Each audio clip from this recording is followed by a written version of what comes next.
360 টাচের মধ্যে 3-4টা মডেল নিয়ে আসছি আপনাদের জন্য। যারা হচ্ছে খুব সুন্দর ল্যাপটপ খোঁজেন, বলবো যে অ্যাক্সন ইয়োগা রেখেছি, ডেলের রেখেছি, 1040 G7 রেখেছি, খুবই ফাটাফাটি ল্যাপটপ থাকবে। 1040 G7টা দেখাচ্ছি এসপির মধ্যে। যারা খুব পছন্দ করেন 360 টাচ স্ক্রিন, বলবো যে এটা ওয়ান অফ দ্য বেস্ট একটা ল্যাপটপ হবে। এটা থাকতেছে Core i7 10th generation, 16GB RAM, 512GB SSD, 360 করে ইউজ করতে পারবেন, touch screen, diamond cut, then হচ্ছে type C charging port, everything সব কিছু মিলে সাউন্ড সিস্টেম যথেষ্ট জোস এটা একটা ল্যাপটপ। এটা প্রাইস থাকবে হচ্ছে অনলি 57,000 টাকা দিয়ে এই মুহূর্তে আমাদের কাছ থেকে কালেক্ট করতে পারবেন। এবং Lenovoর এই মডেলটা হচ্ছে খুব রেয়ার একটা মডেল, এটা সচরাচর পাওয়া যায় না। এটা হচ্ছে Lenovo Yoga Gen 6 মেটালিক বোর্ডের মধ্যে, Core i7-11 16512, খুব চমৎকার ডিসপ্লে কালার থাকতেছে, sound system Dolby sound system থাকবে।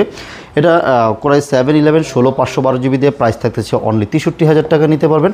আর ডেলের মধ্যে এই ল্যাপটপটা নিতে পারেন, যা হচ্ছে 360-র মধ্যে বলবো যে এই 3টা মডেলের 360 থাকতেছে ইভো সার্টিফাইড সহকারে, Core i5 দিয়ে 11th generation, 16GB RAM, 512GB SSD দিয়ে প্রাইস থাকতেছে অনলি 47,000 টাকা এই ল্যাপটপগুলি নিতে পারবেন। সাথে original charger, bag, mouse pad কিন্তু ফ্রি পাচ্ছেন, 1 মাসের একটা রিপ্লেসমেন্ট গ্যারান্টি থাকবে এবং লাইফ টাইম কিন্তু ফ্রি সার্ভিসও পেয়ে যাচ্ছেন। আমাদের লোকেশন ঢাকা মিরপুর 10, সুন্দরবন কুরিয়ার সার্ভিসের অপোজিট সাইডে, মরি মেডিসিনের 3 তলায়। ল্যাপটপ ইউনিভার্সে সপ্তাহে 7 দিনই খোলা থাকে, সকাল 10টা থেকে রাত 10টা পর্যন্ত। চাইলে ইএমআই করতে পারবেন এবং হচ্ছে আপনার কুরিয়ার মাধ্যমে কিন্তু পারচেস করতে পারবেন। সো যারা নিতে আগ্রহী আমাদের সাথে আজই যোগাযোগ করে আপনার ল্যাপটপটা কালেক্ট করে নিয়ে যেতে পারেন।